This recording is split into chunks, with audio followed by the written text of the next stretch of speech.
Hey everyone, and welcome to the channel. Today we're diving into capital, the engine that drives economic growth. Let's get started. Before we dive into business and economics, let's start with the fundamental question: what exactly capital? In simple terms, capital refers to resources. We're talking about resources created or accumulated by humans to produce goods or provide services. Think of it like this: capital is the bridge between an idea and a tangible product or service. It's the magic ingredient that transforms raw materials and human effort into something valuable. Now, you might be picturing giant machines in a factory or stacks of cash, and you wouldn't be wrong. But capital encompasses so much more than that. It includes the skills and knowledge individuals possess, the financial resources that fuel businesses, and even the intangible systems and infrastructure that make everything run smoothly. To really grasp the significance of capital, let's consider a simple example. Imagine you want to start a bakery. You've got the passion, the recipes, and the drive, which is fantastic. But to turn those delicious dreams into a reality, you're going to need capital. You'll need an oven to bake those cakes, a mixer to whip up frosting, and a cash register to handle transactions. These are all examples of physical capital, the tangible tools and equipment that make production possible. But it doesn't stop there. You'll also need knowledge and skills, the know-how to bake, decorate, and run a business. This is what we call human capital, the sum of an individual's abilities and expertise. And of course, you can't forget about financial capital, the lifeblood of any business. This includes the money you need to purchase ingredients, pay your rent, and keep the lights on. Without these different forms of capital working together in harmony, your dream bakery would remain just that, a dream. Capital is the essential ingredient that transforms aspirations into reality, ideas into tangible products, and businesses into thriving enterprises. Now that we've established what capital is and why it's so important, let's delve deeper into the different types of capital that make the business world go round. We've already touched on the big three: physical capital, human capital, and financial capital. But each of these categories is like a universe in itself, containing a vast array of elements that contribute to economic activity. Let's start with physical capital, the most tangible and perhaps easiest to visualize of the three. This category includes all the physical assets businesses use in their operations. Think factories, machinery, computers, office buildings, and even infrastructure like roads and bridges. These are the tools, equipment, and structures that enable businesses to produce goods, deliver services, and function effectively. But physical capital isn't just about big-ticket items. It also encompasses the smaller, everyday objects that are essential for business operations.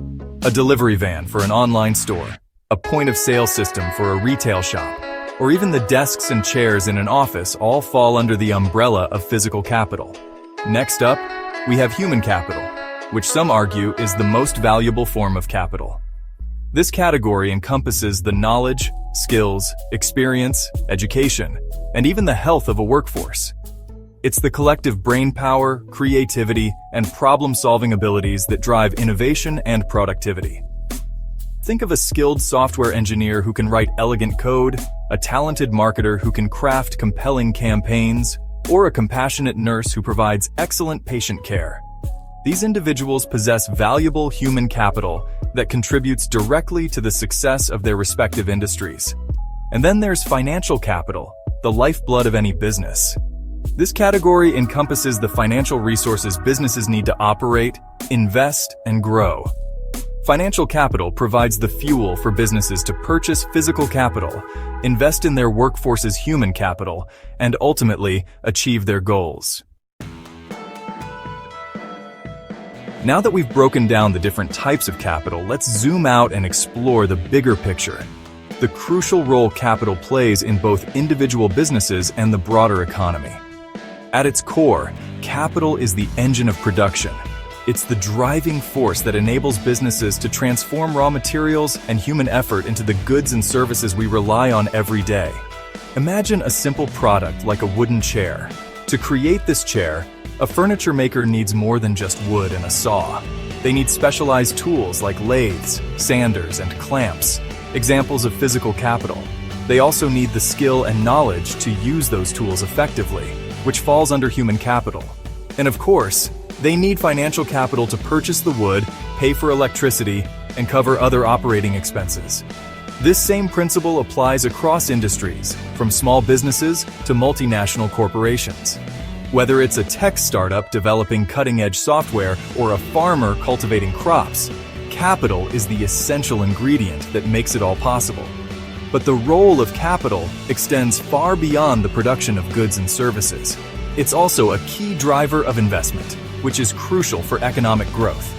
When businesses invest in new capital, whether it's purchasing new equipment, expanding their facilities, or providing training to their employees, they're not just boosting their own productivity, they're also creating a ripple effect that benefits the entire economy. Capital also plays a vital role in innovation.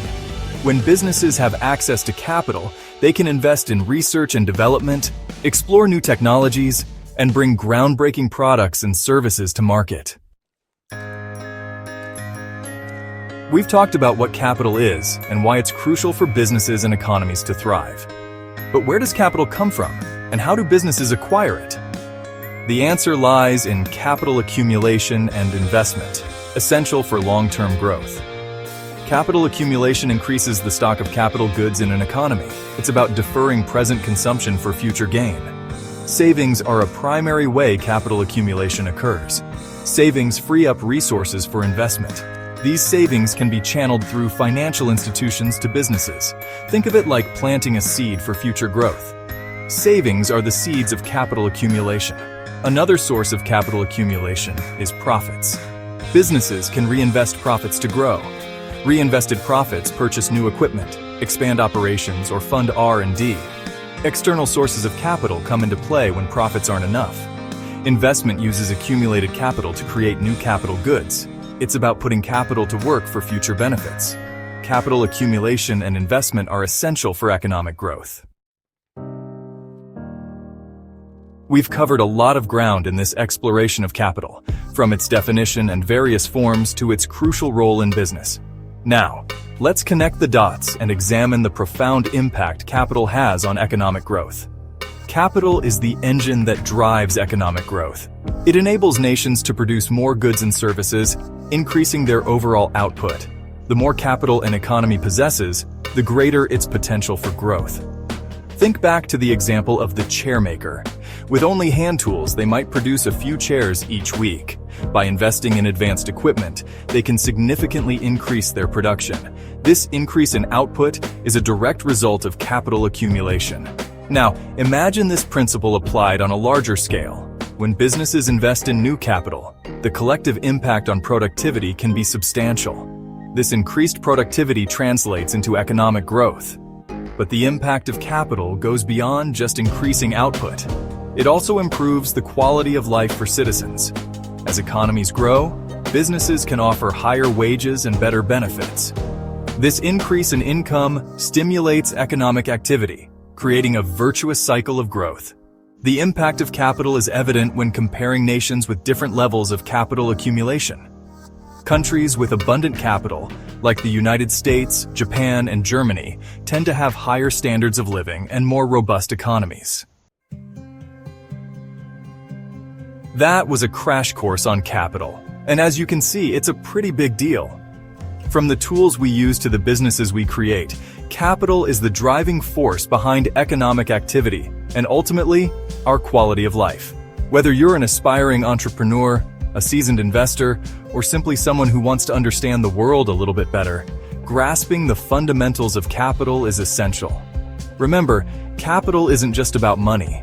It's about resources in all their forms. The physical tools, the human ingenuity, and yes, the financial fuel that makes it all possible.